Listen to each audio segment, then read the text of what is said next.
¿no? Y se puede identificar rápidamente por la pérdida de color en las hojas o pétalos. Esta coloración como amarillenta va perdiendo el color de la clorofila. La aparición blanquecina del hongo, aquí lo podemos ver en la imagen. Y la propagación rápida en otras hojas, flores o racimos. Como dijimos, empieza desde la base. Este es un ejemplo en el tomillo y está completamente cubiertas por botrytis. Se puede ver claramente los cuerpos frutales vellosos de color gris. Entonces, este es como una identificación visual para detectarlo, aunque es muy difícil pues retirarlo totalmente y que no afecte a plantas ornamentales o de cultivo que estén cercanas. Y bueno, para el caso de las plantas ornamentales, encontramos tres ejemplos muy bonitos. Bueno, en la forma en la que se puede observar este patógeno. Tenemos en primera instancia la hortensia, que es la Hydrangea macrophylla, y aquí en la imagen se ve, esta como tiene un tipo de florecimiento de umbela, de sombrilla, por así decirlo, empieza desde el centro. Entonces, esto se va esparciendo y el primer signo del crecimiento es un moho muy finito en los pétalos de estas flores moradas. Se puede llegar a confundir por la coloración. Bueno, estas flores y los capullos se doran hasta como que se tuestan, por así decirlo. También se puede confundir como un rayo de sol incidente, con el cual se deshidrata pues la flor. Se marchitan, por ende comienzan a caer. Una vez que esto sucede, las esporas del hongo entran en contacto con las hojas y así es como pasamos en este caso de afectar a las hojas, primero afecta a la flor y si hubiera tenido, digamos, una planta algún fruto, primero afecta al fruto, a la flor y al último a la hoja. Y bueno, tenemos medidas de control que pueden ayudarnos a prevenir su aparición, además de limpiar, obviamente, los restos de plantas alrededor de la hortensia, porque no sabemos si estas plantas tengan ya algún tipo de patógeno y como hemos visto, no darle su control o mantenimiento adecuado, pues puede crear la propagación del mismo. Bueno, obviamente podar la planta para que esté abierta, para recibir aire, que es una forma, así como lo trae, lo puede llevar, se lo puede arrastrar. Y obviamente evitar también grupos de hortensias demasiado juntos, porque esto propicia la humedad. Si la enfermedad ya ha ocurrido, ahora necesitamos cortar las cabezas de las flores afectadas, por desgracia, y las tenemos que desechar. Eh, También se puede usar un fungicida a principios de la primavera para evitar que estas esporas se adhieran y puedan pues, penetrar en el pétalo. Esto que les está Y estos diciendo su productos que compañera, contienen aceite. tantito, Gala, esto que les está comentando su compañera es muy, muy importante. La distancia que exista entre una u otra planta, en el caso específico de las enfermedades, favorece las infecciones, ¿sí? Entonces, hay que ser muy cuidadosos con la densidad de siembra, con los espacios que queden para que no se favorezca la infección por hongos. Acuérdense, obscuridad y exceso de humedad es igual a presencia de hongos. Si yo quiero hacer un control cultural, que era lo que les decía su compañera, es cortando las partes infectadas, las primeras partes infectadas, y desecharlas. Siempre la recomendación es utilizar bolsas de plástico o de papel, pero se les debe de aplicar cal. La gran mayoría de las veces se aplica cal para evitar que las esporas o los micelios se dispersen y puedan infectar a los, primero, puedan infectar a los otros órganos de las plantas. En este caso de hortensia, primero aparece en las flores y después, a través de este mecanismo, va a infectar las hojas y a veces produce la muerte, ¿sí? Entonces, eso es muy importante, ¿sí? Adelante. Ok. Como dice la profesora, hay que darle un tratamiento adecuado. Y uno de estos, ya cuando la enfermedad ha avanzado, es pues, el uso de los fungicidas a principios de la primavera, justamente para Ya hay brote floral, pero si está contagiado, pues para que no se reproduzca. Y estos productos que contienen aceite de neem, bicarbonato de potasio, Bacillus subtilis o clorotalanilo son eficaces. Entonces hay que checar bien las Ojo, etiquetas. ojo, el aceite de neem, este es un extracto botánico que ya se vende de manera comercial. Es de los más recomendables porque no es tóxico.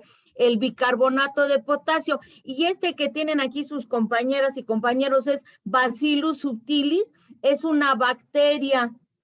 Este sería un fungicida con ingrediente activo de control biológico y también es muy eficiente, ¿sí? Estos que tenemos aquí, los 3 primeros, son menos tóxicos. Siempre hay que tratar de aplicar, de recomendar productos de baja toxicidad, ¿sí? Sobre todo cuando estamos hablando de especies vegetales en espacios cerrados, ¿sí? Adelante. Ok, también encontramos un ejemplo en el geranio. Este, Como lo podemos ver, es un poquito más visible porque alcanza una coloración bastante oscura y empieza siempre por el centro de la floración. Las hojas y los capullos de flor pueden verse invadidos en ambiente fresco y húmedo. Aún así, lo que lo propicia es que las especies estén muy juntas. Estas partes invadidas se pudren y presentan un moho gris oscuro, como lo vimos en el otro caso, y también infecta entrando por heridas que causan los insectos. Esta es muy dada a tener pues plaga de insecto. También el granizo que puede dañar las hojas o las rosaduras entre ambas especies. Los cortes de poda mal suministrados, mal ejercidos, por lo cual es necesario evitarlas. Pues, sabemos que el geranio muy difícilmente pues, se le puede dar un tratamiento de poda, pues, asertivo, por así decirlo. Se recomienda que Ojo, no. en el caso de la poda, cuando ustedes corten esta parte de las flores, ¿sí? Es necesario, antes de pasar a otra planta, a otro individuo, limpiar las tijeras de poda. Se recomienda tener una solución de hipoclorito o el cloro, pero diluido, ¿sí? Se puede preparar el cloro diluido utilizando una parte de cloro por 3 de agua en esa proporción. De esta manera, pues estamos desinfectando las herramientas, ¿sí? Tener un trapo a la mano con guantes, obviamente, y sumergir las tijeras o con el trapo empapado en esta dilución de cloro, limpiar todas las herramientas para evitar que se sigan dispersando estos hongos, ¿sí? Adelante. Ajá. Y bueno, en el caso del geranio, para su control es colocar las macetas. Normalmente se usa, no sé si todos tenemos un abuelito, una abuelita que tiene un geranio en casa y pues comúnmente lo ponen en macetas. En un lugar se recomienda que sea ventilado o bien ventilar los invernaderos porque esta se reproduce mayormente en México en invernadero y cuando una es infectada, pues no hay marcha atrás, pero aquí sí se llega a presentar y no es tan grave el caso se puede cortar y pues se arranca el ejemplar y se puede tratar las demás con un tipo de fungicida antibotritis. Como ya dijo la profesora, se recomiendan los naturales como el NIM y de ahí ya cuando el caso es muy fuerte, escalarlo a algo más químico. Y por último tenemos el caso de la azucena. Eh, También una parte de su sintomatología es que durante el 2004 plantaciones comerciales de Villa Guerrero, un caso específico en México, se recolectaron plantas de azucena afectadas por una enfermedad de origen desconocido. Así fue como se catalogó, cuyos síntomas principales fueron la presencia de una muerte descendente de ramas y necrosis total de las hojas banderadas. Esto se puede haber confundido con otro tipo de patógenos, pero posteriormente se dieron cuenta que presentaba una defoliación total de la planta. Eso es un daño inconfundible y muy particular, además de intenso, porque fue un campo de azucena, de este tipo de hongo de botrytis o tizón. Y bueno, para controlarlo, se usan este tipo de labores de cultivo como prioridad, como primer método de control para prevenir justamente, y es evitar las heridas entre las plantas y tratarlas con geles protectores si llegan a desarrollarse o transportarse y ya, venderse. Igualmente los cultivos deben protegerse de las heladas y las lluvias intensas, como vimos, pues Villa Guerrero, ¿verdad? Entonces tienen este tipo de cambios en su clima que puedan afectarlo y propiciar esta humedad, este frío, y sin sol, pues esta oscuridad favorece muy bien al tizón. Y aquí particularmente se controla mucho el riego. Bueno, la mejora de la ventilación de las plantas controlando su densidad es otro factor fundamental, como lo tocamos. Y en el caso de que en algún punto la planta ya esté infectada, en este caso es indispensable eliminarla. Esto sí es un factor de riesgo porque como están tan juntas, se propicia justamente en la imagen, se ve la oscuridad que puede tener el follaje. Entonces, de ahí para saberle identificar dentro de tantas, pues está algo complicado. Y aquí ya vemos un caso muy fuerte, cómo es que deja la planta, le quita totalmente la coloración, se puede tomar como que se quemó la hoja en términos comunes. Y bueno, ya para concluir, es un hongo necrótico, lo que significa que cuando se instala en una planta, mata a su anfitrión con el objetivo de mantener los nutrientes necesarios para su desarrollo. Y bueno, creo que eso es todo. Sí, eso es todo. Muy bien, muy bien. ¿Tienen dudas hasta aquí sobre el hongo, sobre botritis? Y como dijo hicieron su investigación en Villa Guerrero, es uno de los lugares en México donde se produce mayor cantidad de flor de corte y de plantas ornamentales. Entonces, la presencia de este hongo sí complica mucho la productividad, eleva los costos, porque aquí, como les mencionaron, en la información habla de productos químicos y los productos químicos algunos no son económicos, ¿sí? Entonces, siempre hay que ver la relación de costo-beneficio. ¿Cuánto me cuesta un fungicida? ¿Cuánto me cuesta un bactericida o un insecticida? Y en base a eso también se hacen las evaluaciones correspondientes. En este caso, uno de las herramientas más importantes para el control de plagas es el control cultural, evitar, aquí con su cursor, Gala, las partes oscurecidas, ¿sí? A un poquito abajo. Aquí se genera un microclima ideal para la presencia de hongos. Entonces, hay que estar dándoles podas de mantenimiento, retirando el follaje muerto que exista y tratando de que exista una buena ventilación y de esta manera reducir la presencia de estos patógenos, ¿sí? Muchas gracias. ¿Tienen algunas dudas, algunas preguntas? ¿No? Bueno, entonces vamos a pasar ahorita, les voy a dar lo de las bacterias y ya después, ¿alguien falta de los equipos? ¿Quién falta? Faltamos virus, profe.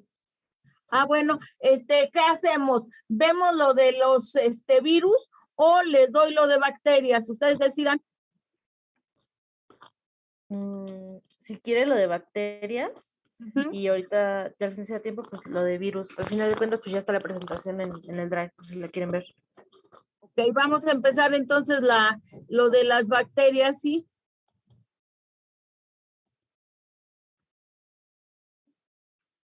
Bueno, fíjense bien. Como siempre es muy importante conocer, ¿sí?, el agente causal para que nosotros podamos, ¿sí?, controlar cualquier organismo. Primero tenemos que reconocer su biología, su ecología, ¿sí? Entonces aquí tenemos, ¿qué son las bacterias?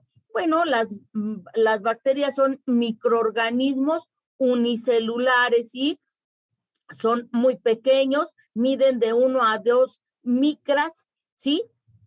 Y no se ven a simple vista. Cuando nosotros vemos los síntomas en las plantas, es porque ya la bacteria inició su crecimiento y ahorita lo vamos a ver, ¿sí?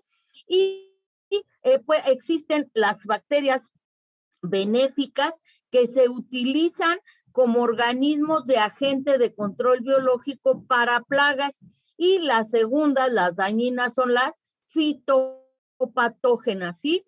Ahora bien, estas bacterias pueden vivir sobre las plantas, sobre las hojas, sobre los diferentes órganos de las plantas, y se dice que son epífitos. Y cuando viven en la parte interna de los órganos de la planta, se dice que son endófitos. No sé si ustedes han visto, han cortado a veces una papa, y la parte interna de la papa se le ve como un halo, así como un círculo en la parte interna. Esa es una bacteria endófita porque circula por los tejidos de conducción, ¿sí?, de la planta e infecta esta parte, ¿sí? Entonces, esa es las generalidades.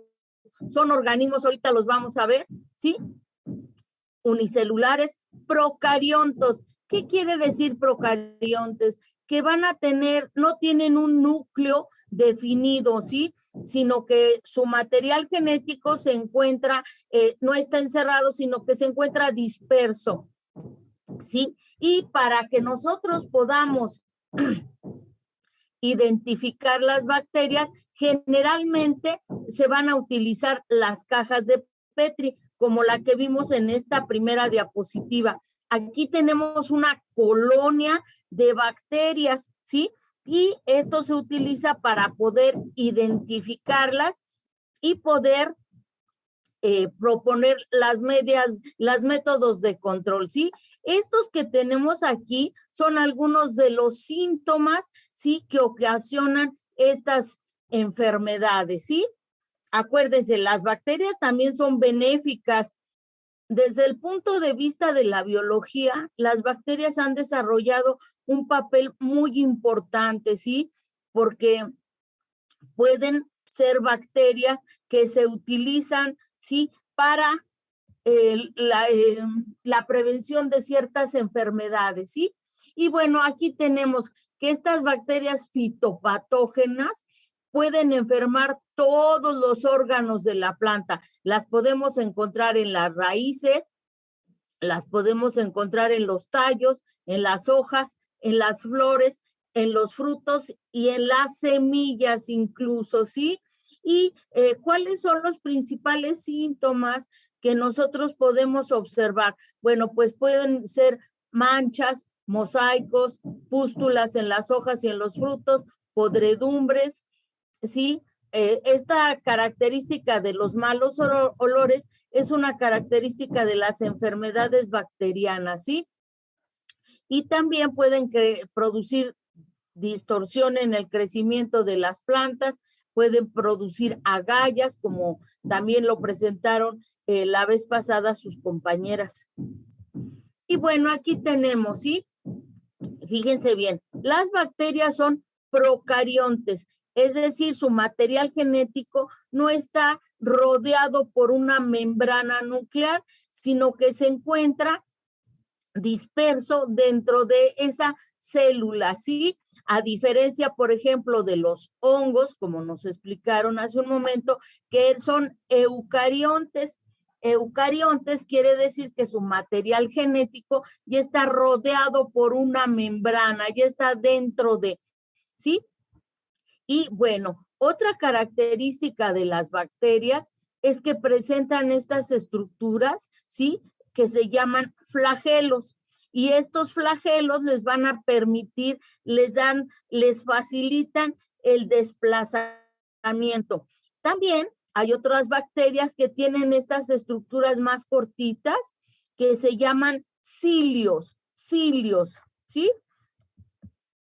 Y bueno, aquí está lo que yo les explicaba, que tienen ese material genético disperso en toda la parte interior de la célula, ¿sí? Y van a tener esos flagelos o cilios que les va a dar o permitir un mejor desplazamiento, ¿sí? Aquí tenemos que las células bacterianas tienen una estructura muy sencilla porque desde el punto de vista evolutivo fueron los primeros organismos que se formaron, ¿sí? Estas bacterias van a tener una serie de características que las hacen de difícil control. Por ejemplo, su reproducción, ¿sí? Su reproducción de las bacterias es por bipartición, ¿sí? ¿Qué quiere decir bipartición? Que este material genético se empieza a elongar junto con todo el cuerpo de la célula y hagan de cuenta que se forma un septo y se divide. Esta forma de reproducción asexual las hace muy, muy infecciosas, porque en poco tiempo tenemos un número muy elevado de bacterias que van a formar esas colonias que vimos, sí, al inicio de la presentación. Ahora bien, las bacterias pueden tener diferentes formas, ¿sí?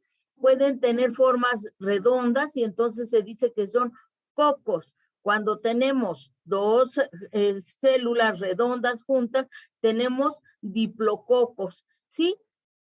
También tenemos que se aglomeran varios de estas esferitas y tenemos que son estafilococos, ¿sí? También pueden tener forma alargada de bastón y se dice que son bacilos, ¿sí? También pueden estos bacilos estar de manera individual o de manera conjunta y forman estas estructuras, ¿sí? También hay bacterias filamentosas que van a hacer muy fácil que suban por los tejidos de conducción de las plantas, ¿sí? Entonces, eso es importante en relación a la morfología de las bacterias, ¿sí? Ahora bien, yo les decía, y sus compañeros lo presentaron también, que los principales géneros, ¿sí?, de las bacterias son Agrobacterium, que forma estos nódulos, estas agallas, estos abultamientos, ¿sí?, que van a poder ser de diferentes tipos y también se les conoce como hipertrofia, ¿sí? Pueden estar en diferentes órganos de la planta, ¿sí? Luego tenemos otra bacteria que son Clavivaker, ¿sí? Y estas bacterias de Clavivaker, este género, van a ser bastones, ¿sí? ¿Se acuerdan que les dije que la forma podía ser de bastones? ¿Sí? Y bueno, aquí van a producir este tipo de daño, ¿sí? No se alcanza a ver bien aquí en el follaje, sobre todo estas manchas, estos marchitamientos. Después tenemos a Erwinia, ¿sí? También el género Erwinia son bastones, ¿sí? Y van a producir esta forma de secar la planta por completo y después viene la defoliación. Si ustedes se fijan, aquí vemos que la parte de en medio de la rama es donde se encuentra la mayor cantidad de daños. Entonces, aquí se recomienda una poda, ¿sí? Cortar todo este follaje que está en malas condiciones y evitar que se sigan infectando, ¿sí? Después tenemos el género Pseudomonas, aquí vemos esas bacterias, ¿sí? Que son también de forma de bastón y que tienen gran cantidad de flagelos, ¿sí? Estos flagelos les van a permitir ir por el tejido de conducción. Son muy, muy difíciles de controlar. Por ejemplo, las Pseudomonas syringea es una de las especies más difíciles de controlar, ¿sí? Y van a producir este tipo de daños. Es importante que vean los daños para que puedan separar los daños producidos por bacterias de los daños producidos por hongos, ¿sí? Aquí tenemos a Xanthomonas, ¿sí? Que produce este marchitamiento, ¿sí? Y luego tenemos Streptomyces, ¿sí? Que van a ser masas, pequeñas masas polvorientas que van a producir también algo que se conoce como sarna, ¿sí? A este tipo de daños. Es importante, les reitero, conocer los síntomas, porque como no se ven a simple vista las bacterias, entonces ya cuando vemos estos síntomas es porque ya hay una enfermedad y una agresión fuerte sobre la planta, ¿sí? Y aquí tenemos que tienen aquí, Gilela, es una bacteria de mucha importancia en la actualidad, es una bacteria de importancia económica y cuarentenaria.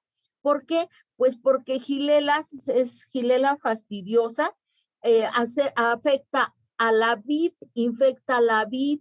Entonces, pues ustedes saben que en este momento el cultivo de vid se ha transformado en toda una agroindustria y en una industria turística, ¿sí? Entonces, pues genera esta enfermedad y produce las pérdidas muy, muy fuertes, y entonces, como ahora les decía, se hacen recorridos por todos los viñedos, pues se transporta fácilmente, y además esta bacteria vive dentro del tracto digestivo de unos insectos, ¿sí? Entonces es muy, muy peligroso que se adapte, ¿sí? Y aquí tenemos lo que yo les explicaba, la reproducción por bipartición o fisión binaria, ¿sí? Aquí tenemos lo que yo les explicaba, que el material genético se empieza a elongar y a duplicar, ¿sí? Y finalmente se separa con la misma información genética. Primero se separa, se duplica el material genético, se separa, y después la célula bacteriana se empieza a elongar y a hacer, pues a constreñirse hasta que se separan y ya tenemos dos individuos, ¿sí? En 24 horas, bueno, en una hora puede haber 1 por 10 a las 6 bacterias, ¿sí? Entonces, imagínense cómo es su potencial de reproducción, ¿sí? Y si a esto le sumamos, ¿sí?, las condiciones favorables para la reproducción, entonces va a producir daños, ¿sí? Daños severos, y es difícil de controlar. ¿Tienen dudas hasta aquí sobre las bacterias? ¿No? ¿Sí o no? Contesten. No, doctora. No, ninguna. ¿Sí? No. Bueno, entonces fíjense bien, ¿en dónde pueden sobrevivir las bacterias? Las bacterias pueden sobrevivir, ¿sí?, en el suelo, pueden sobrevivir en plantas que no son sus huéspedes, y cuando están en plantas que no son sus huéspedes, van a generar una estructura de resistencia que se llama espora. Entonces, esa espora está, imagínense, en una maleza. Ahí no se reproduce porque esa no es su planta huésped, pero en cuanto hay lluvia, riego, viento, esa espora es transportada a una planta que sí es su huésped y empieza el ciclo nuevamente de reproducción, ¿sí? También, aquí como nos explicaron, en el suelo van a permanecer esas esporas de resistencia hasta que las condiciones son las adecuadas. También las bacterias pueden ser transportadas, ¿sí?, por varios insectos. Los insectos se posan para alimentarse sobre plantas enfermas, y en su cuerpo van a llevar esporas, ¿sí?, que van a depositar en otras plantas, ¿sí? Eso es en relación a los vectores y transmisores. Fíjense bien en esto. A los organismos, ¿sí?, que favorecen o que transportan estas estructuras de reproductoras, se les conoce como vectores, y también hay transmisores. Entonces, esto está relacionado no solamente con las enfermedades bacterianas, sino también con las enfermedades fúngicas, ¿sí? Los hongos, los virus van a ser van a dispersarse a través de agentes de dispersión como pueden ser los insectos, los animales, ¿sí? Entonces, es importante. En el caso que les digo de Xylella fastidiosa, la forma de controlar la enfermedad es a través de aplicar control a los vectores, ¿sí? A los que las transportan. Y en el caso de los mecanismos de dispersión, puede estar también relacionado con los implementos agrícolas, como son la maquinaria, la herramienta, ¿sí? Y también pueden dispersarse por el material vegetal, ¿sí? Cuando ustedes llevan una planta de un lugar a otro y esta está infectada, están favoreciendo la dispersión. Otro elemento importantísimo es el agua de riego. Y pues otro elemento son cuando hay exceso de lluvias, cuando hay ciclones, huracanes, eso favorece la dispersión de las enfermedades, ¿sí?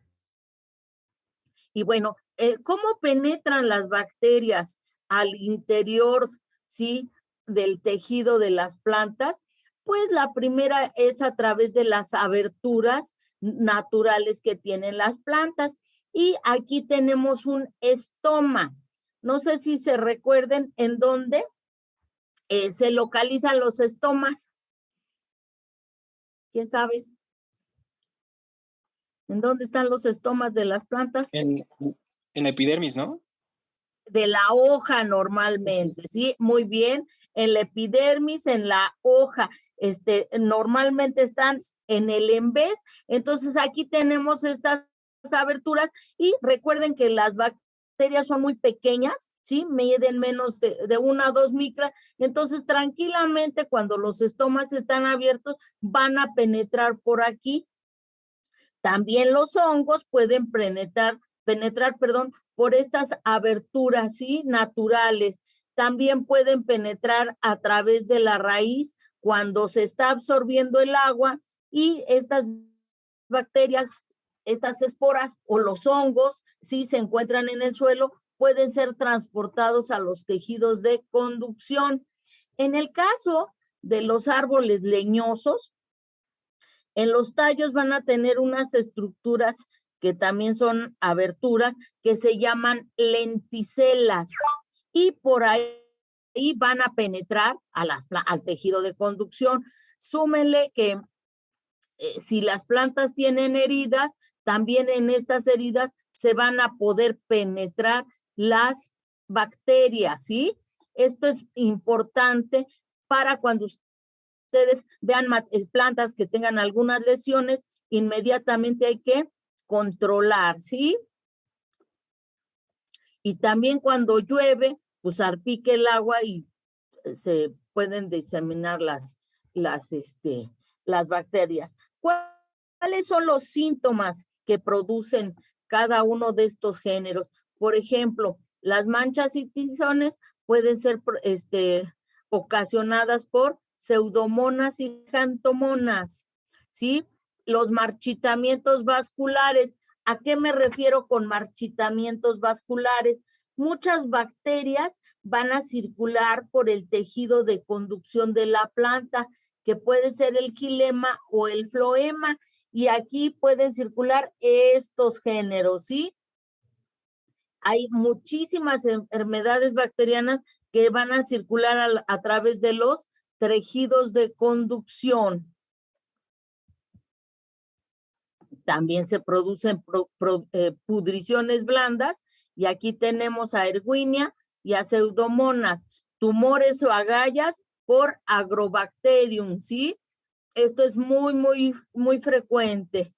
Agallas también por Corynebacterium, por Pseudomonas. Los cancros son esas enfermedades como, ¿recuerdan la imagen de la papa que tenía así como una costra? ¿Sí? Eso es un cancro, ¿sí? Y bueno, aquí tenemos que también pueden producir la sarna, ¿sí? Y aquí vemos algunos ejemplos. Aquí tenemos agallas, ¿sí?, producidas por Pseudomona, ¿sí? Aquí tenemos xanthomonas, ¿sí? Clorosis en hojas. Este es bien común. Yo creo que muchos de ustedes, si tienen hiedra o alguna de esas trepadoras, van a tener estas manchas, ¿sí? Xanthomonas campestris. Y luego aquí tenemos esta, ya es una enfermedad más severa, producida por otro género que no es tan frecuente como los que vimos anteriormente. ¿Sí? No sé si tengan dudas o preguntas. ¿No?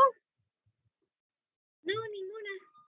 Bueno, les quiero compartir otra presentación para que vean lo de otras imágenes de cómo es la bipartición de las bacterias, ¿sí? Entonces, déjenme compartir la pantalla.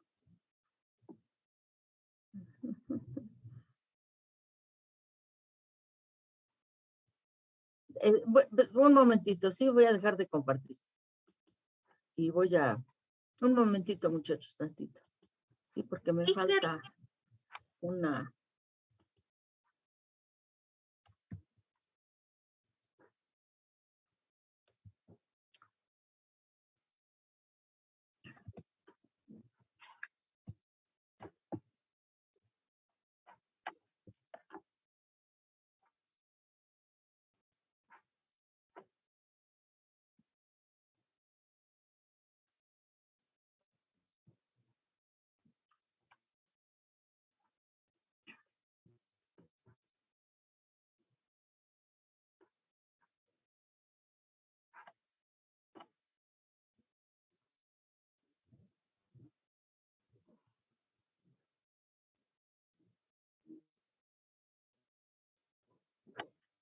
Esta es muy cortita, nada más es para que aquí con esquemas es un poco más fácil, ¿sí?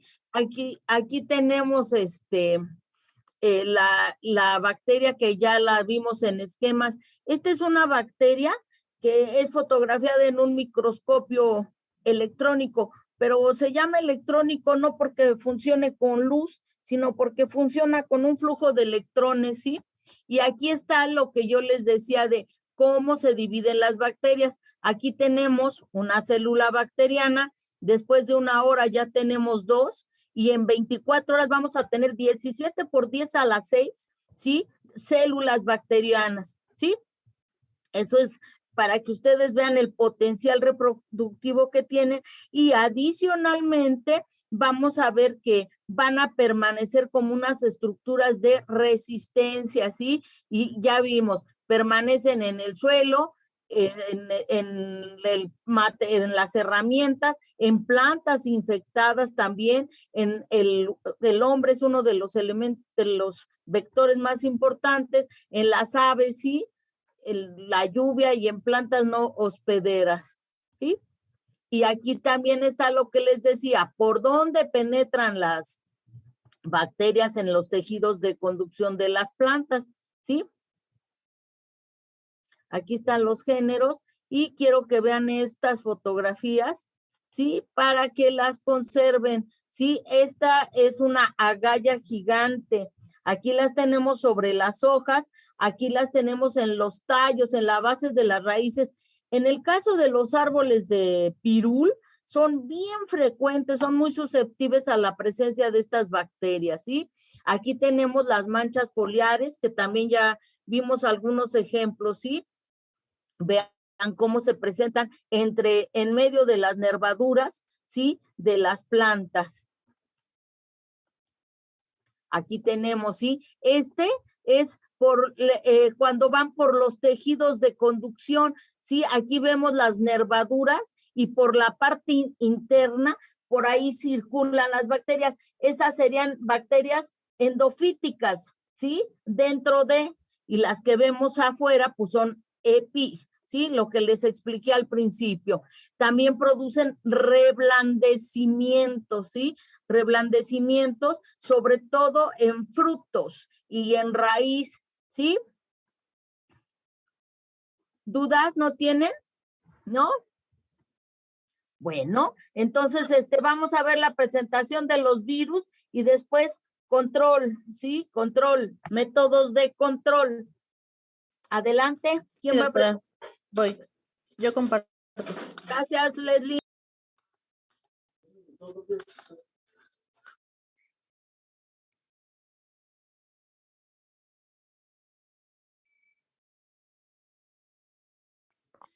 Ok. Entonces, ¿ya pueden ver la pantalla? Excelente. Entonces, nosotros vamos a empezar con virus y la definición de qué son los virus. Los virus, como podemos saber, son organismos que son muy sencillos y estos se multiplican dentro de las células vegetales y aunque no provocan la muerte de las plantas como tal, sí inducen síntomas que disminuyen el rendimiento de las plantas.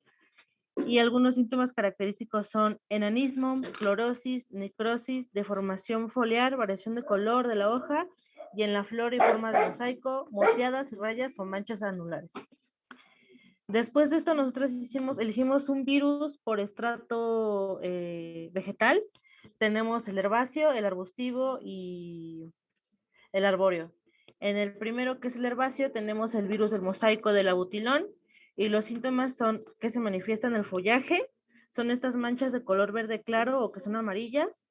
Estas se presentan en amplios islotes con contornos angulosos distribuidos de forma en la superficie del limbo. Debido a su aspecto decorativo, también la han explotado en la multiplicación vegetativa de cultivares infectados. Podemos ver que el agente causal contiene un ADN de cadena sencilla circular y el tipo de huéspedes y la epidemiología de esta es que este virus puede infectar varias especies de las familias malváceas, por ejemplo el abutilón, las malvas, entre otros. Y se Tantito, transmite... Leslie. Ajá.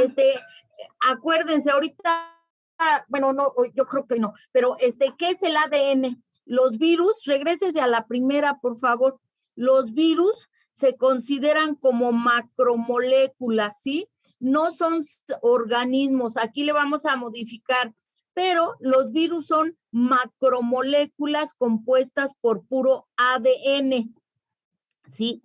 Y entonces, ¿qué sucede? Que cuando estas macromoléculas se introducen en los tejidos de conducción de la planta y penetran a las células de las plantas, la célula, en vez de reproducir su material genético, va a duplicar el de los virus, ¿sí? Entonces, por eso quise aclararles esta parte, porque por eso hablan ellos de ADN, ARN, y esta es la forma que van a estar dañando a las plantas ornamentales, ¿sí? Y obviamente que los daños que producen los virus, ¿sí? Es enanismos, clorosis, necrosis, deformación, ¿sí? Modificaciones en el color. Esto que ven aquí, este daño, Leslie, si me ayuda señalando estas manchas, se conoce como manchas anulares. Son muy diferentes, por eso les decía que se fijaran bien en los síntomas. Son muy diferentes a las manchas que producen las bacterias, ¿sí? Ojo, ojo, ojo. Además, la textura que tienen estos daños es diferente a la consistencia que producen los hongos, las bacterias y las virosis, ¿sí? Y las virosis. Si ustedes aquí se fijan, vean, estas son manchas anulares. ¿Por qué se les dice anulares? Porque presentan unos anillos, ¿sí? Muy bien, Leslie. Entonces, acuérdense, lo vamos a cambiar y vamos a poner que los virus son macromoléculas y son parásitos estrictos u obligatorios, porque para que se puedan duplicar necesitan una célula viva. ¿Sí? ¿Sí les queda claro esto? Bueno, entonces ahora sí, sígale. Ok. Bueno, nada más que para complementar, que este virus específicamente se transmite por aleurúdidos que infectan a plantas dicotiledóneas y no se transmiten por semillas. Después de esto también tenemos los virus en arbusto, que ¿Dianita estás ahí? Tantito, ¿quiénes son los aleiródidos? ¿Quiénes son? Pedro, hágame un favor, localícese una imagen de mosquita blanca, y de una chicharrita, son insectos, ¿sí? Para que sepan quiénes son los aleiródidos, ¿sí? ¿Quiénes son los aleiródidos? Se recuerdan que les dije que tanto las bacterias como los virus iban a ser transportados por vectores, y estos vectores normalmente son insectos, ¿sí? Insectos. Ahorita se los voy a presentar para que no se queden con dudas, porque, muy bien,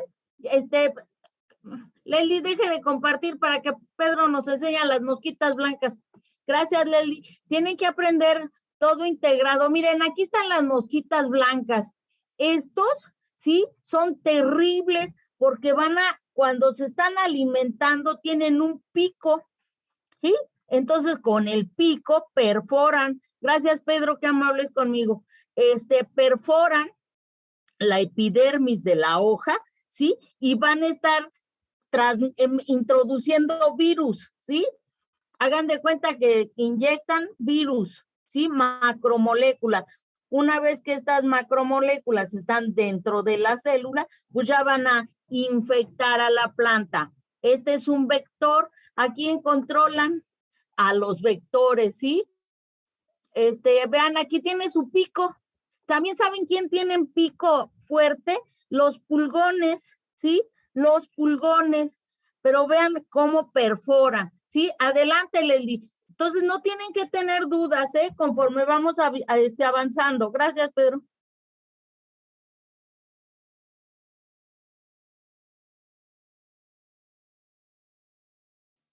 Bueno, otro virus que investigamos fue el virus del mosaico de la alfalfa, el cual, ha sido encontrado raras veces de flor de invernadero, pero en condiciones naturales infecta más de 150 especies herbáceas o leñosas, siendo su serie experimental de huéspedes excesivamente amplia.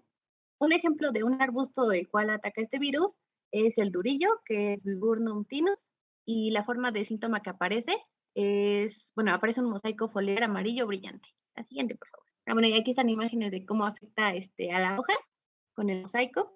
Y bueno, el agente causal, este virus de mosaico de alfalfa de geranio, tiene un genoma compartido, dividido en 3 partículas baciliformes de diferentes tamaños, con inclusiones citoplasmáticas granulares, con 3 cadenas ARN con 3 ARN de cadena simple de polaridad positiva.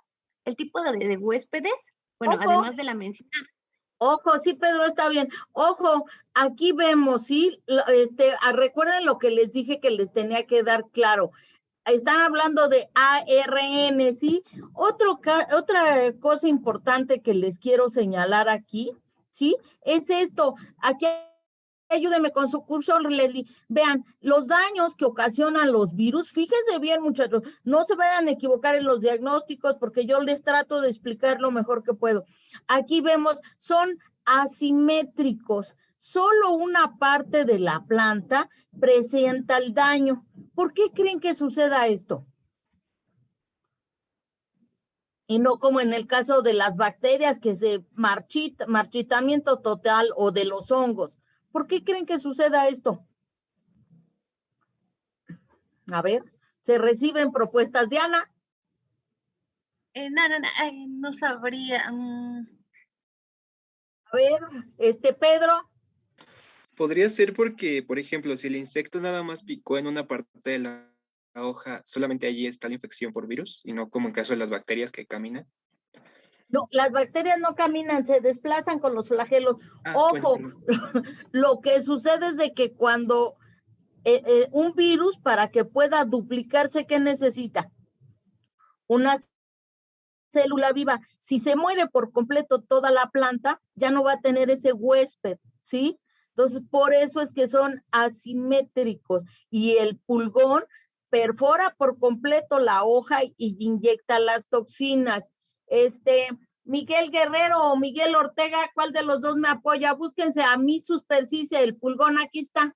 Quiero que lo vean cómo tiene su pico, ¿sí? Cualquiera de los dos, Migueles, por favor. Adelante.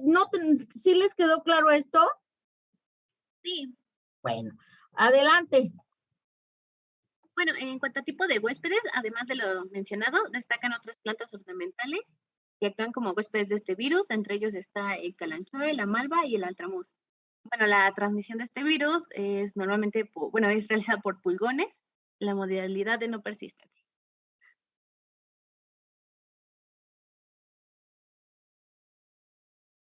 Y no sé si está mi compañera Shay. Sí, aquí estoy, ya. Y luego tenemos en el arbóreo, tenemos el virus del Sharka. El agente causal es el Plumppox virus o el PPV, una enfermedad cuarentenaria que se caracteriza por presentar una partícula de simetría helicoidal, flexuosa, y los síntomas son... Stop, tantito. A ver qué dice aquí, fíjense bien. La nomenclatura, como son macromoléculas, ¿sí? La nomenclatura para denominar a los virus es por sus siglas de su nombre en inglés. Entonces aquí dice PBB, es Plumppox virus, ¿sí? Viruses. Entonces, ¿cómo la van a encontrar cuando ustedes traten de buscar alguna enfermedad viral en las plantas? Lo van a encontrar así. Y aquí hay otra información muy importante. ¿Qué les expliqué del control legal? A ver, ¿quién quiere decir qué les expliqué del control legal?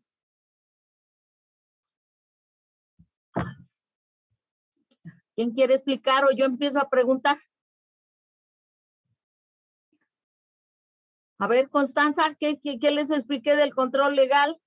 Porque aquí tenemos algo importantísimo.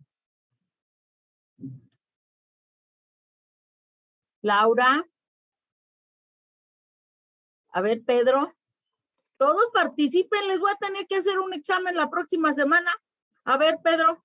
Había dicho que si es de importancia cuarentenaria, significaría que no puede ingresar al país, ¿no?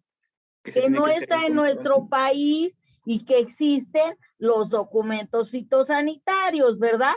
Muchachos, yo creo que, y muchachas, yo creo que la próxima semana hacemos un pequeño ejercicio de evaluación. Entonces aquí dice, es una enfermedad de importancia cuarentenaria, ¿sí? Por eso los detengo y los interrumpo para que vayan aprendiendo, ¿sí? ¿Qué más? Y luego de síntomas tenemos las deformaciones y la pérdida de la calidad organoléptica y cosmética de la fruta, pérdidas de rendimiento y la causa fuerte de la caída de los frutos en precosecha. Miren, Bueno, esta es otra virosis aquí. Vean esto. Si se fijan, señálele con el cursor. Aquí que nada más tenemos un lado de la hoja. Por eso los síntomas son asimétricos, ¿sí? sí. Y luego tenemos el tipo de huésped y la epidemiología, que son, el tipo de huésped son los frutales de carozo, que son los más afectados como el ciruelo, damascos, durazneros, nectarines. Por el virus se produce un síntoma en los frutos y en las hojas. Se transmite a través del uso de material de propagación infestado, como plantas, patrones, yemas y estacas. Sin embargo, Tantito, ¿qué es un patrón? A ver, no, pues tenemos que saber lo que estamos explicando. ¿Qué es un patrón? Bueno, aquí dice que cuando nosotros vamos a hacer injertos, ¿sí? Utilizamos un patrón, ¿sí? ¿Qué quiere decir eso? Que yo seleccioné las características de un individuo y corto una fracción, ¿sí? Y la llevo a otro árbol y le injerto. Pero entonces hay que estar muy cuidadosos de que vaya libre de enfermedades, sobre todo sistémicas, ¿sí? Que van a través de los tejidos de conducción, ¿sí? Por eso hay que tener cuidado cuando se injerta, ya sea por plantas patrones, por estacas o por yemas, ¿sí? Las yemas también se separan y se injertan, se colocan, ¿sí? Que pueden transmitir los virus. Los Migueles ya localizaron a los áfidos y a los áfidos. Mande, Pedro. No, bueno, dejó su mano. Los áfidos son los pulgones, aquí dice, ¿no? Y a ver, vamos a ver un pulgón. Miguel, gracias que me ayuda. Para que sepan cómo son los vectores y qué hacen. Tienen su piquito. ¿Comparto pantalla? Sí.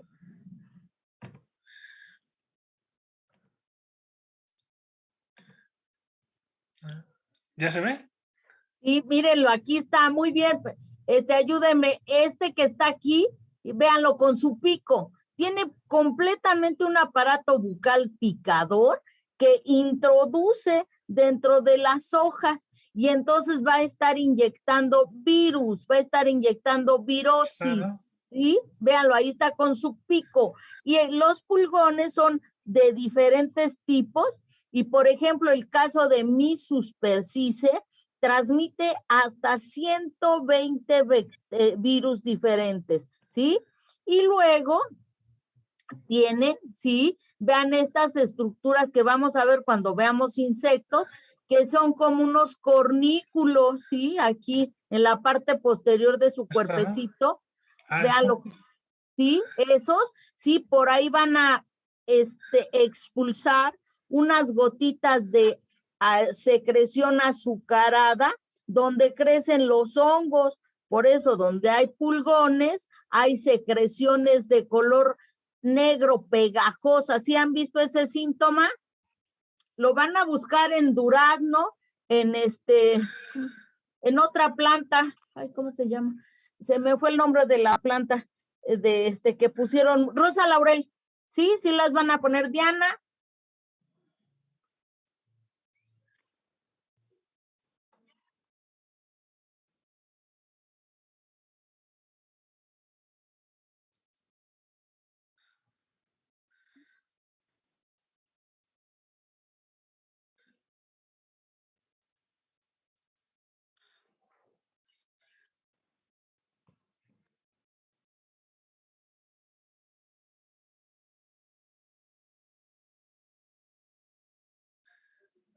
Controlando usted Diana, bicho que tiene aquí compartiéndonos Miguel, eliminando a que es el vector, se acaban los virus.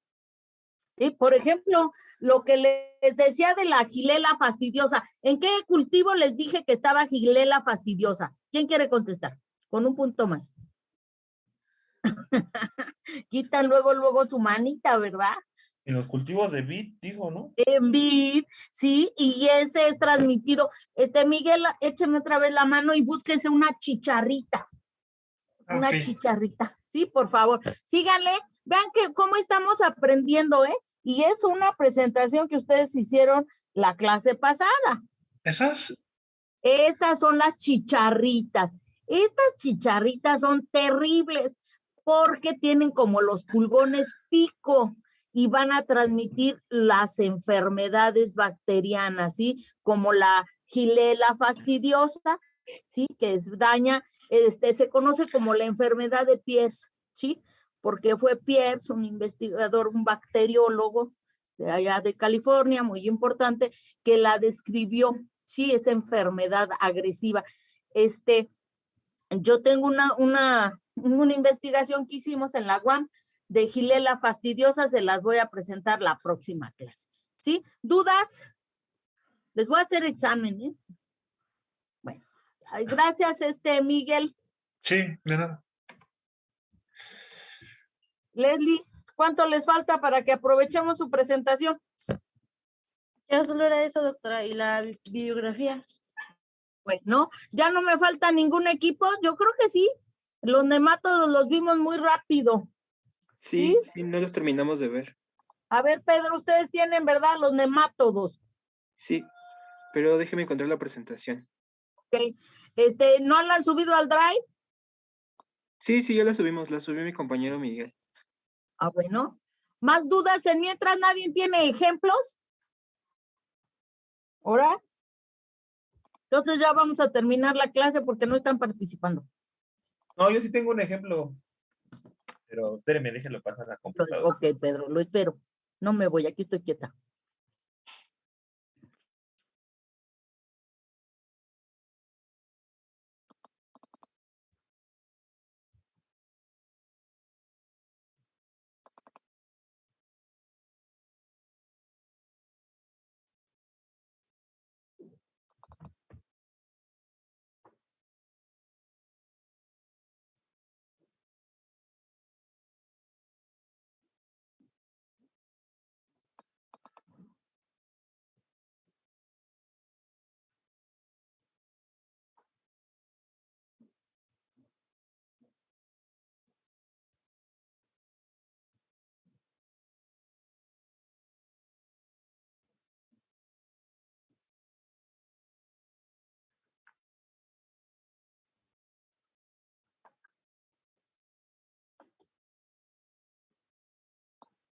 A ver, aquí está la presentación. Nada más que cargue. Bueno, en lo que carga la presentación, equipo 4, nemátodos fitopatógenos.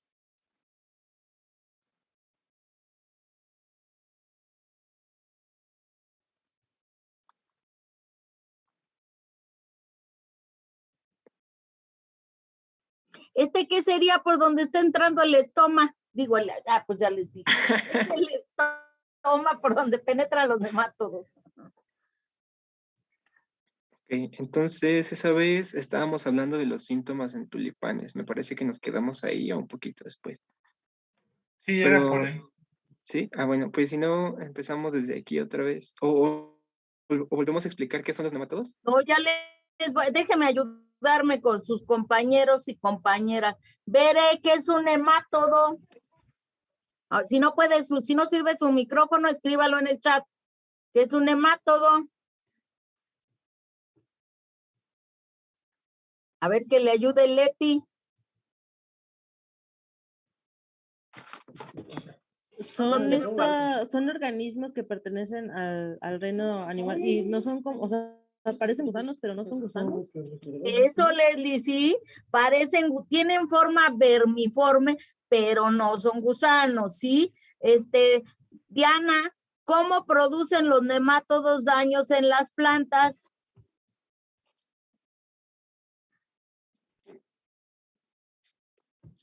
¿Quién quiere participar? Bueno, ya va Diana. No me acuerdo. Perdón.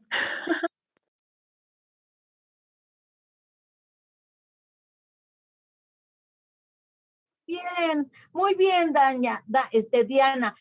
Producen agallas o nodulaciones, pero eso lo hacen, Pedro, ayúdeme por favor, debido a que tienen en el aparato bucal unos estiletes, ¿sí? Unos estiletes con el cual, si no están abiertos los estomas, ellos perforan las raíces de las plantas y entonces inyectan toxinas, y esas toxinas son las que van a producir esas nódulos, ¿sí? Esos son los nemátodos. Los nemátodos también nos explicaron que son hermafroditas, ¿sí? Aquí vemos, mire Pedro, aquí ayúdeme, ahí están esas cabezas que tienen esos estiletes, ¿sí? Y con los cuales van a perforar los tejidos de las plantas. Los nemátodos son hermafroditas. Dentro de un mismo individuo tienen los dos sexos, ¿sí? Pero, ojo, no todos los nemátodos son así fitopatógenos. Hay nemátodos que van a parasitar a los insectos y se utilizan como agentes de control, ¿sí? Gracias, Pedro. Y vean, aquí está lo que dijo Diana. Vean esas nodulaciones gigantes. La gran mayoría de los nemátodos están en las raíces, ¿sí? Muy bien, Diana. Bien. Aquí tenemos esos nódulos, ¿sí? Esos nódulos. Adelante con su presentación. Ok. Aquí está. Bueno, primero tenemos los síntomas en tulipanes. En los tulipanes, el primer síntoma se presenta como una palidez de la planta o lesiones púrpuras en uno de los lados del tallo, inmediatamente debajo de la flor. Este tallo se encorva en dirección de la lesión, pero pues no es como muy notorio. Se nota más cuando se incrementa el daño. En este caso, la epidermis se separa y los tejidos de abajo quedan sueltos. Los daños aumentan conforme se va conforme se va buscando más hacia abajo de la planta, para luego ascender y volver a dañar otra vez hasta los pétalos. En ataques severos se extienden lesiones similares que descienden por el tallo desde las axilas de las hojas, causando deformaciones en el crecimiento.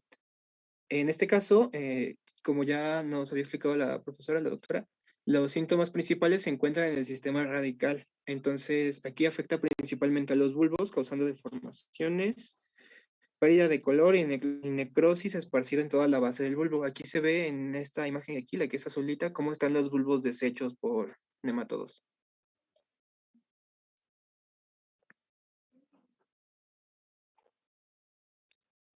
Bueno, en narcisos los síntomas típicos se presentan como un amarillo en las hojas, pero si se cortan los bulbos de los narcisos, transversalmente se presentan anillos concéntricos de color café, y aquí se pueden notar. Entonces, los nematodos no tienen síntomas tan evidentes en las hojas ni en el sistema aéreo de la planta, ni en las estructuras aéreas, perdón, sino que casi todos los síntomas que presentan son en las raíces y en los sistemas radicales. Aquí, este es un caso donde sí se nota bastante los síntomas en nematodos, que es en los crisantemos. Los crisantemos que son atacados por los nematodos de Aristemabosí causan daño en los botones florales y en puntos de crecimiento de las plantas, llegando a ocasionar pequeñas malformaciones. El nematodo entra a través de los estomas al mesófilo de la hoja. De los estomas, pues ya sabemos que está en la epidermis de la hoja. Y destruye el tejido durante su alimentación. Estas lesiones se tornan cafés y usualmente aparecen como sectores angulares a lo largo de las venas de las hojas. La coloración café observada en los crisantemos está relacionada con la oxidación y la polimerización de los compuestos fenólicos. Los compuestos fenólicos pues están principalmente asociados al olor y como al olor que despiden las flores. Y finalmente aparece necrosis intervenal en las hojas como consecuencia de la alimentación del nematodo. Entonces se va pudriendo la hoja desde los estomas hasta los sistemas que alimentan de agua y de nutrientes a las hojas. Luego, no sé si quieren que continúe exponiendo yo o alguien de mi equipo quiere continuar, porque, bueno. Pues si quieres, yo lo digo, lo de los síntomas en las peonias. Va. Aquí buscamos que suelen manifestarse en las hojas o en el tallo, y algunos de los primeros síntomas que aparecen son en las hojas, son deformaciones y se arruga el extremo terminal de la rama. Como podemos ver aquí en las fotografías que se encuentran aquí a la izquierda. Y otro síntoma que indica ya una mayor infección es la muerte o la deformación en los brotes, tanto en las hojas como en la de las floraciones, y sus síntomas se pueden llegar a confundir con una infección fúngica. Sin embargo, los nematodos atacan desde dentro hacia afuera, mientras que el hongo afecta a los órganos de manera inversa. Y los síntomas más evidentes de un patógeno avanzado es la coloración café, que se detiene en las venaciones, o necrosis completa de las hojas y reducción en las floraciones, o que estos tengan una apariencia saludable por fuera, pero al cortar el órgano se encuentre podrido por dentro. ¿Sabes cómo se...? Y pues esa ya es toda nuestra presentación. Muy bien, vean las pudriciones, ¿sí? Ojo, como el sistema radicular de las plantas está dañado, entonces la parte externa de la planta se empieza a deteriorar. En el caso de los tulipanes también le pegan muchos virus. ¿Han visto esos tulipanes que tienen unas franjas de color blanco en la flor? ¿Sí? Eso es producido por un virus, ¿sí? Bueno, a ver, Pedro, su ejemplo. Con esto vamos a terminar la clase y les voy a hacer los equipos aleatoriamente, y los métodos de control de bacterias los van a preparar por equipos, ¿sí? Porque ahora estuvieron muy apáticos y pues la próxima semana vamos a hacer un ejercicio de memoria. Pedro, ¿sí era usted, verdad, con su ejemplo de daño? No, creo que era Miguel.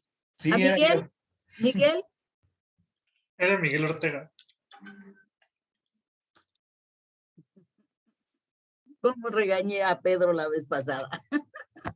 A ver, ¿esto qué es? A ver, vamos a ver. ¿Es enfermedad bacteriana, fúngica o virosis? A ver.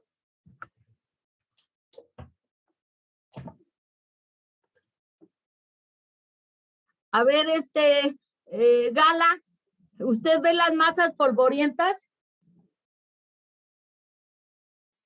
Sí, sí las veo. Es que estoy analizando. Ah, bueno. Es que con mi señal de internet se ve la imagen borrosa. Perdón. Bueno, Entonces, pero tiene razón. Miren, aquí se ven unas masas polvorientas. Entonces, estas masas polvorientas corresponden a una enfermedad fúngica, ¿sí? Después ya vienen los reblandecimientos por la necrosis del tejido. ¿Esta qué planta es, Miguel? Es un croto. Ajá. Entonces, y vean, aquí tenemos que si continúa, si Miguel no aplica nada, va a enfermar a los que están acá, pero yo aquí veo un poco de exceso de humedad, ¿sí? ¿Sí ven eso, muchachos? Sí. Sí, porque hasta atrás el arbustito se ve bien feliz con la tierra hipermojada y la plantita está sufriendo. Exacto. ¿Por qué? Pues porque las especies tienen requerimientos diferentes de humedad. Los de atrás, sí, los box necesitan exceso de humedad, ¿sí? Muy bien. Entonces, ¿aquí qué proponemos de control? Miren, aquí ya está esa textura cartonada. Yo les recomiendo que todas estas las corten de manera inmediata, ¿sí? Para que no se siga deteriorando más la planta. ¿Sí? ¿Sí, Pedro? Entonces es por exceso de agua. No, no soy Pedro, soy Miguel. Miguel, perdón. Miguel, podría ser, pero porque porque los hongos se favorece su crecimiento y también las bacterias. Sí, discúlpenme. Entonces, hay que retirar todas esas hojas. Adicionalmente, Miguel, yo no sé si vio algunos insectos por aquí chupadores. No, no tiene ningún insecto. Nada más es eso que se presentó. Entonces es una enfermedad, ¿sí? Y esta textura que tenemos aquí también puede ser causada por una bacteria, ¿sí? Vea cómo es diferente. Esta es la misma hoja que nos presentó la primera. No, es otra. Entonces, en las plantas, fíjense bien,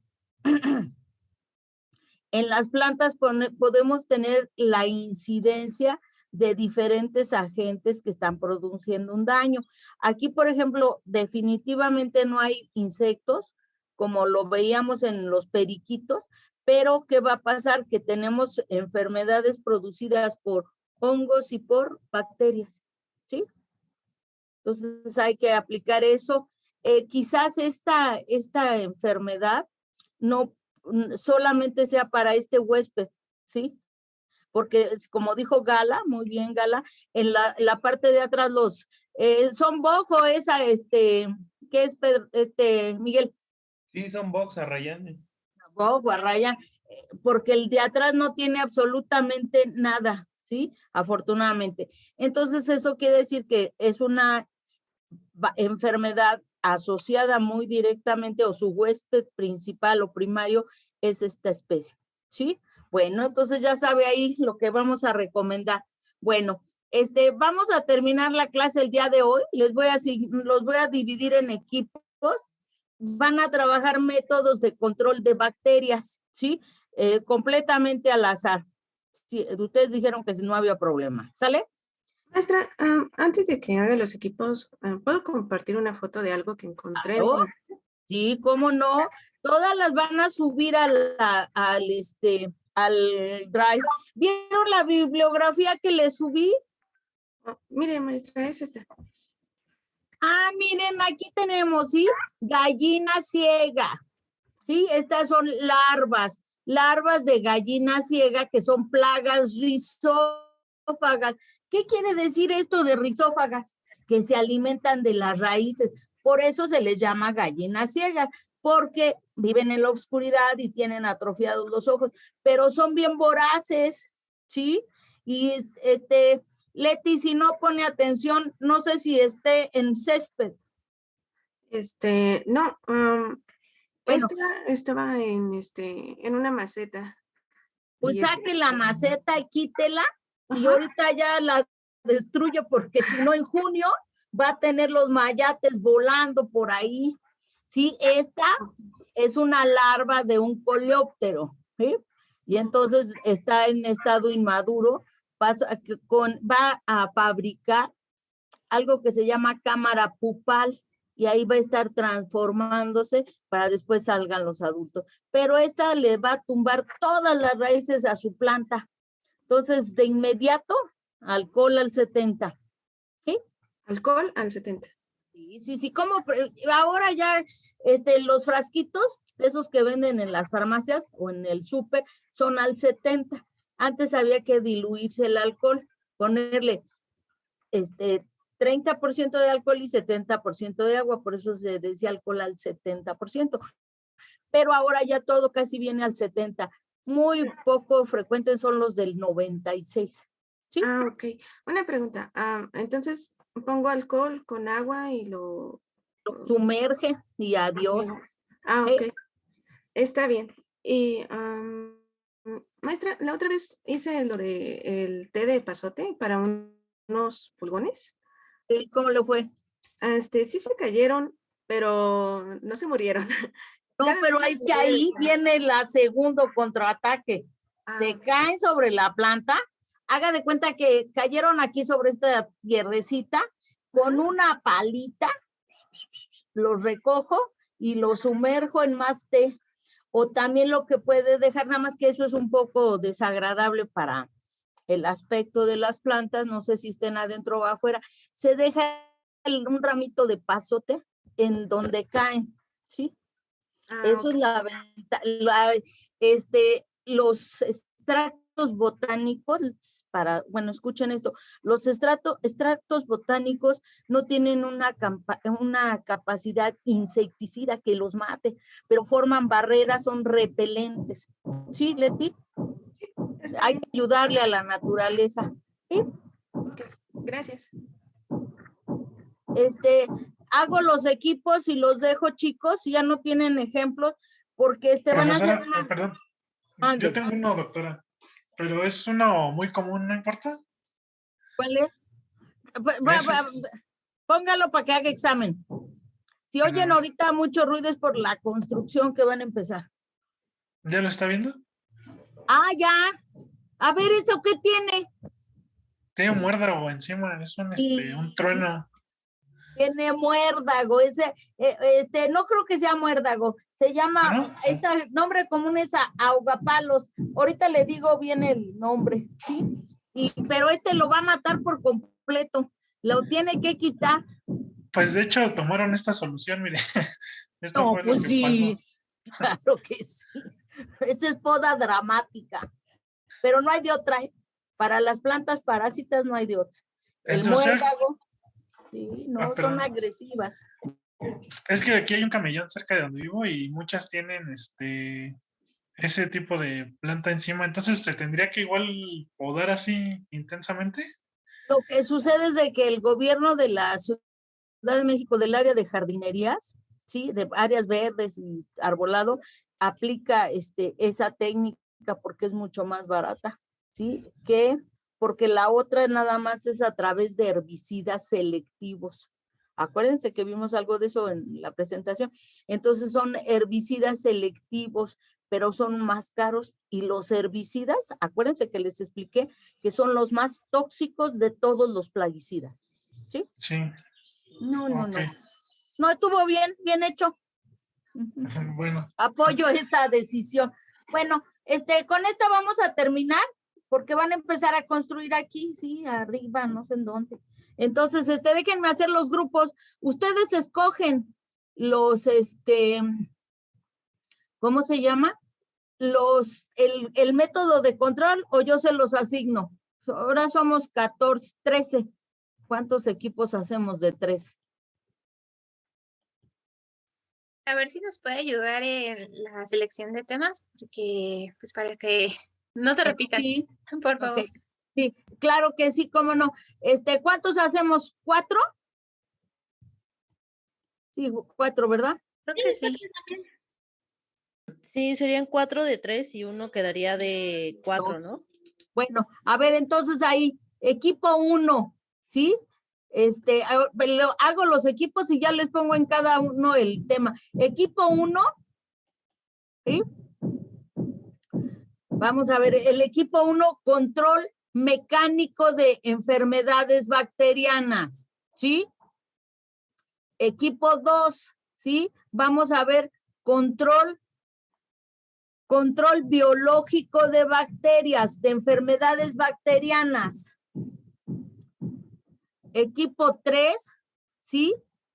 Control químico de bacterias, de enfermedades bacterianas. Equipo 4, ¿sí? Equipo 4, control cultural. ¿Sale?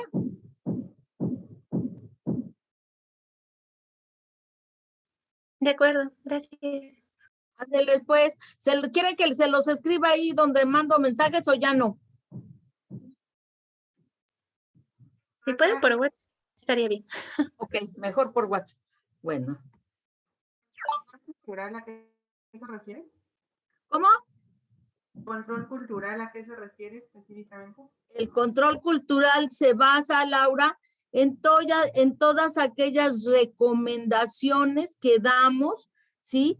Para prevenir, sobre todo para prevenir la presencia de una enfermedad de un organismo, ¿sí? Control cultural.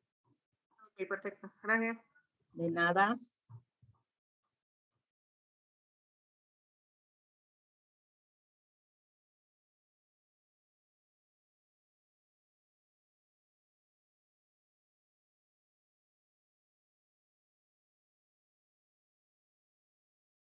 Enfermedades bacterianas. Ajá, sí, ese nos tocó. Va, entonces hay que armar un Canva. Vale.